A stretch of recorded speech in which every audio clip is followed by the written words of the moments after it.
When you compress your eating into a single focused window, a protocol often called OMAD, or 1 meal a day, you aren't starving. You are flipping a switch that most modern humans have never touched. Imagine a warehouse where delivery trucks never stop arriving.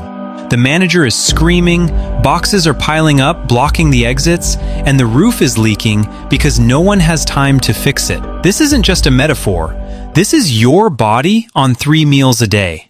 Now, imagine what happens when you finally lock the doors and stop the trucks. For the first time in years, the cleaning crew comes out. Today, we are looking strictly at the physiology of what happens when you stop eating.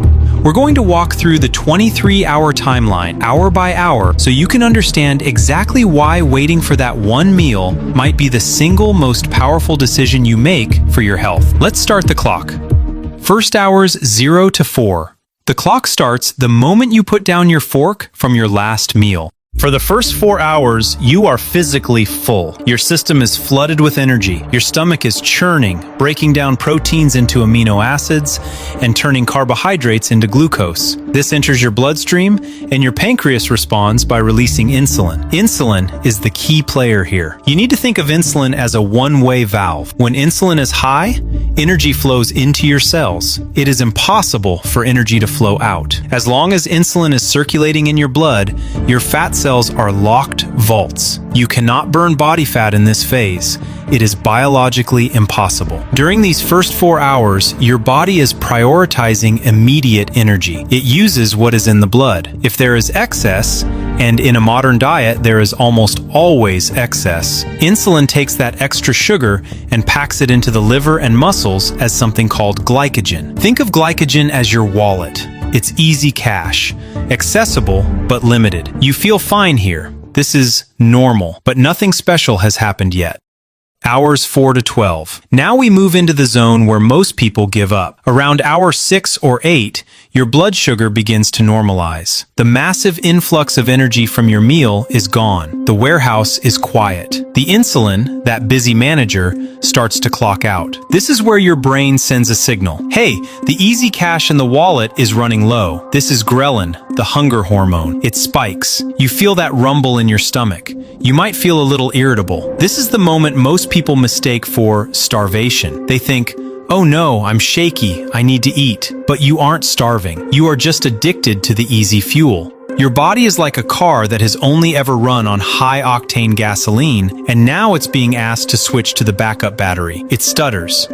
If you push through this, a fascinating shift occurs. Your liver realizes no new food is coming, so it opens up the glycogen wallet. It starts breaking down stored sugars to keep your blood glucose steady. You aren't losing muscle. You aren't dying. You are simply using the cash you saved for a rainy day. Now entering 12 hour. At this stage, your glycogen stores, that easy cash, are dropping to critical lows. Now, the body has a choice.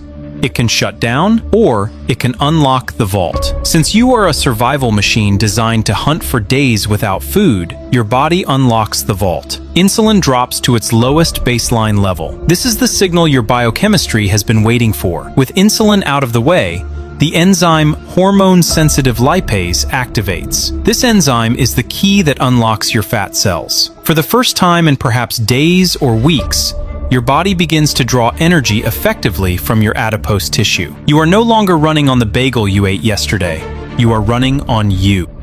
Hour 14 to 16, fuel change phase. Between hour 14 and 16, the feeling of the fast changes completely. The hunger pangs usually vanish. Why? Because the fuel supply is no longer fluctuating. When you rely on food, your energy is a roller coaster. When you rely on body fat, your energy is a steady, flat line. You have tens of thousands of calories of fat stored on your body right now, even if you are thin. That is a battery that can run for weeks. As your body breaks down fat, the liver converts these fatty acids into ketones. This is crucial for your brain. Your brain cannot burn fat directly. It needs glucose or ketones. And it turns out, The brain loves ketones. Ketones are a superfuel. They burn cleaner than glucose. Glucose creates a lot of metabolic smoke, what we call oxidative stress, when it's burned. Ketones burn clean. They produce more energy per molecule with less waste. This is why around hour 16, people report the lift. The brain fog evaporates.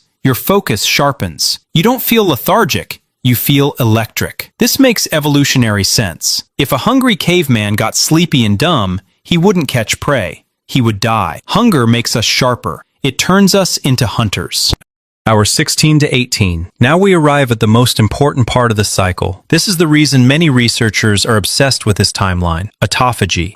Remember that warehouse we talked about? The one that was too busy to ever get cleaned? At hour 18, the warehouse has been empty for a long time. The manager looks around and realizes he has a problem. He needs proteins to keep the machine running, but no new delivery trucks are coming in. So, he orders the staff to start scavenging. They look around the warehouse for broken shelving, rusty pipes, and old trash. They break these down and melt them to create new, strong steel. In your body, your cells start hunting for damaged proteins. They find mitochondria, the little energy factories in your cells, that aren't working well anymore. They find misfolded proteins that could eventually lead to diseases like Alzheimer's. They even find viruses and bacteria hiding in the cell. Your body creates a membrane around this junk, dissolves it, and recycles it into brand new, pristine amino acids. This is autophagy. It literally means self-eating. It is your body's internal recycling program. This process is the closest thing we have to the fountain of youth. It is deep cellular repair. When you eat all day, autophagy never turns on. The cleaning crew never comes to work. By fasting to hour 18 and beyond, you are allowing your body to take out the trash. This is why skin starts to look better. This is why old injuries often start to feel better. You are finally clearing out the debris.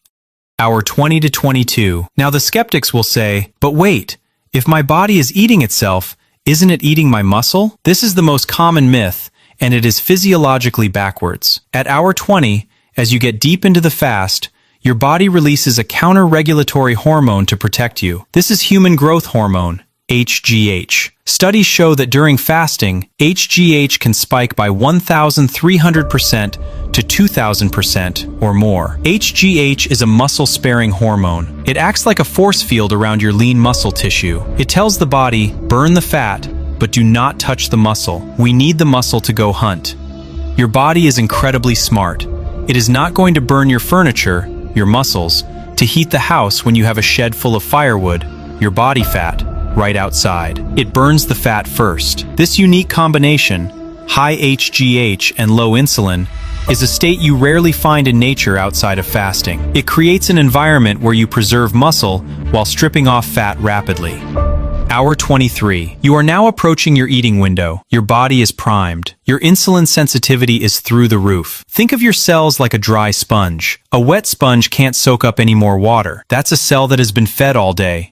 But a dry sponge, a fasted cell, is ready to absorb. Your digestive system has had a 23-hour rest. The inflammation in your gut lining has had time to settle. The bad bacteria in your gut, which thrive on constant sugar, have been starved back, while the resilient good bacteria remain. You are running on pure fat. Your brain is lit up on ketones. Your cells have recycled their waste. Your growth hormone is peaking. You are not weak. You are optimized. Now the clock hits hour 23. It is time to eat. This is where many people fail. Because your body is so absorbent right now, what you put in matters twice as much. You cannot treat this meal like a reward for suffering. You have to treat it like building material. If you break a 23-hour fast with a pizza and soda, you are flooding a sensitive system with garbage. You will crash hard. The massive sugar spike will cause an exaggerated insulin response, and you will end up feeling tired and bloated.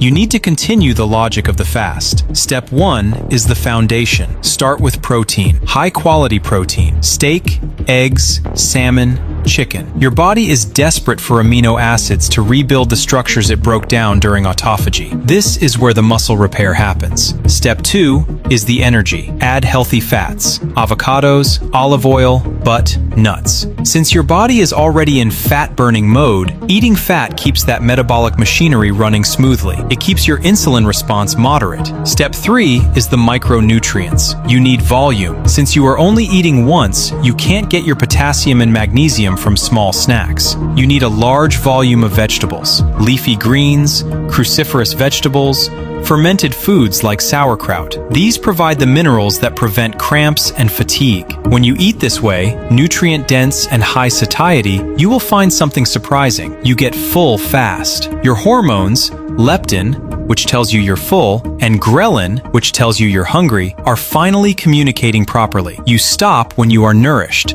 not just when you are stuffed.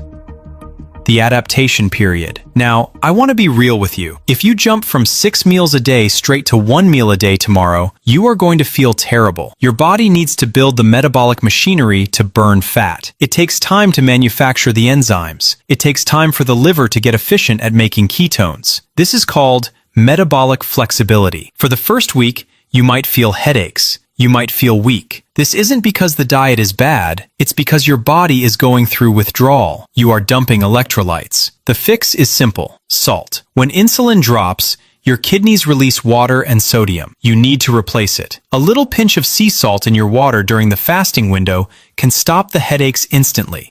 Don't rush it. Push your breakfast back by 2 hours.